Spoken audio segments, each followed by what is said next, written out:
Eh bien, puisque nous avons vu un si beau passage, nous allons passer maintenant au prochain, le passage Zayn.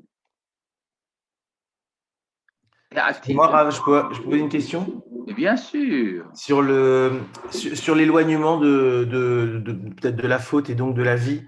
Il me semblait que Rambam, dans le Guide des égarés, il préconisait un éloignement radical de la faute pour pouvoir s'y soustraire. Est-ce que mécaniquement, est-ce que ça ne nous éloigne pas de la vie? il y a à ce propos trois opinions différentes. Celle des kabbalistes, celle du Rambam et celle des chrétiens. Commençons par les chrétiens. Les chrétiens considèrent que la matière, et donc toutes les sensations qui y sont associées, ont pour origine le Satan. C'est-à-dire le Satan étant l'ennemi de l'homme, l'ennemi de Dieu, et son but est d'amener l'homme au mal. Donc, pour se libérer du Satan, il faut quasiment détruire la matière, la soumettre au silence au moins. Pour le Rambam, par contre, ce qu'il dit dans le Shmona Prakim, c'est que la matière est, il dit les chrétiens pensent que Dieu est l'ennemi du corps, or c'est faux. Le corps est un ustensile. Donc pour le Rambam, il faut simplement qu'il soit calme. Donc il faut donner à la vie corporelle son nécessaire pour qu'elle nous laisse tranquilles, dans le sens noble du terme. La tranquillité permet la sagesse.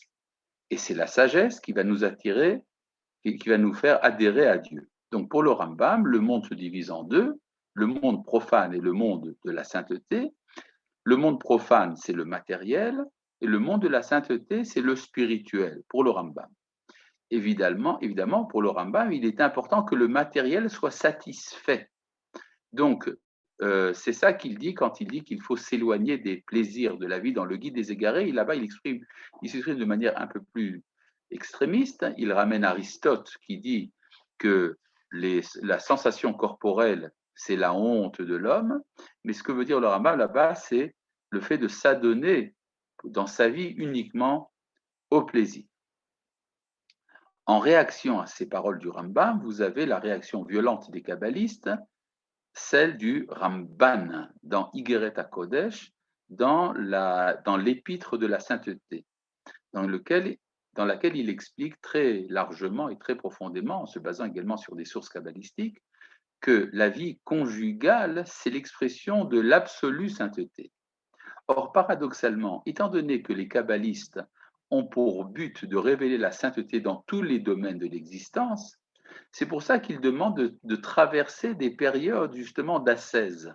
Mais ces périodes d'ascèse ne sont qu'un passage pour accéder à la plénitude, à l'harmonie du corps et de l'âme. Voilà. Je pense avoir été assez clair. Génial. Merci, Michael. Bon.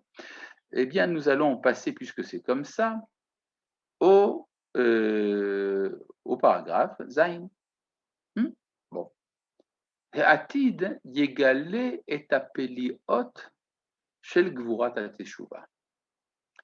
L'avenir révélera la merveille de la vaillance de la teshuva. C'est-à-dire, la teshuva apparaît dans le domaine culturel comme étant une sorte d'affaiblissement. Mais viendra un temps où on découvrira la force, la puissance de la teshuva. Là, toujours quand le Rav Kook parle de la puissance, c'est en répondant, c'est en écho avec la critique du philosophe Nietzsche contre la religion et la morale. Pour Nietzsche, la religion et la morale ont affaibli l'homme. Et donc, on peut dire que le repentir fait partie de cet affaiblissement qui est critiqué par Nietzsche.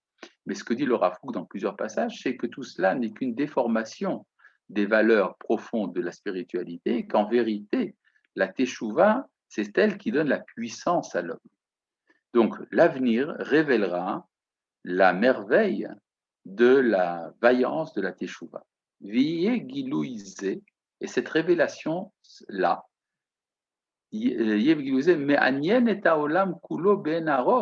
intéressera le monde beaucoup plus Arbe yoter mikol achezionot ameflim, beaucoup plus que toutes les manifestations étonnantes, shuragil lirot bechol merchave achaim ve'amitziut, qu'il a l'habitude de rencontrer dans tous les domaines de la vie et de la réalité.